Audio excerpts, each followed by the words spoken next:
So I was thinking about where's the best place to begin your journey, looking for inspiration. And I was doing some research and I came across this recording from Tony Robbins. Absolutely inspirational. I think this will get you on the road and it's about your journey. No better place to start than that.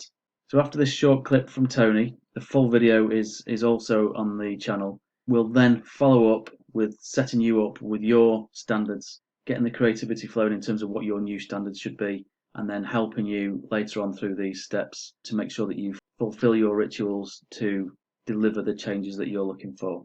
I mean, very often we made decisions in our youth or very young about what to believe, about what we were capable of, about who we are as a person, and that becomes the glass ceiling, if you will, that controls us. I'd like to ask you to take a look at any place you've got a limitation and ask yourself, when did I decide to accept that limitation? And you may not even see it as a limitation. You might see it as just that's who I am.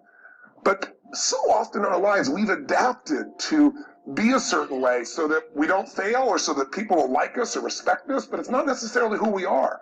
That's what this is really all about. And when I talk about standards, when I talk about, shoulds versus musts, think about your own life. I know there have been areas in your life where some point in time you just shifted and you raised the standard and your life changed.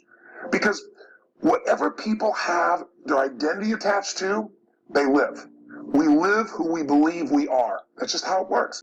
Once you lock in on that identity, your brain finds a way to keep you there. If you say, man, I'm overweight, I've always been overweight, I'm big boned, and that's the story you got, then you're going to always find a way to get back there. That's your settling point.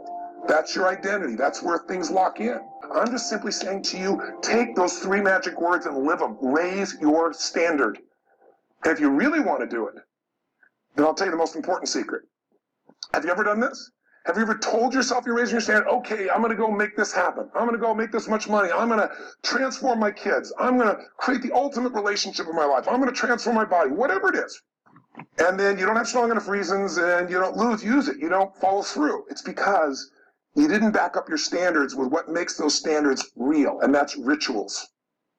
Rituals are where the power is. Rituals define us. See, all the results in your life are coming from your rituals. They start with a standard and then have rituals that follow it up. Success and failure are not giant events. They don't just show up. You don't just suddenly become successful or suddenly have this cataclysmic event that makes you fail. It may look that way, but failure comes from all the little things. It's failure to make the call. It's failure to check the books. It's failure to say, I'm sorry. It's failure to push yourself to do things physically that you don't want to do. And all those little failures, day after day, come together until one day some cataclysmic event happens and you blame that. That event happened because you missed all the little stuff. You need to have some rituals, some cool things you do that nobody else does that gives you a better life than anybody else has. That's where success comes from. If you look at somebody who's really successful and you think, wow, they're so amazing, they're such a genius, you got to dig underneath and you got to remember something. People are rewarded in public for what they practice for years in private. Let me tell you something. Willpower doesn't last, but rituals can last a lifetime. I bet you have some rituals in your life right now you've been doing for years, even though some of them don't serve you. I'm just saying, wake yourself up. If you want a new year and a new life, you don't need to start on January 1st. Start today. Start with this little video. So let's put this into practice right now. Please watch the next video.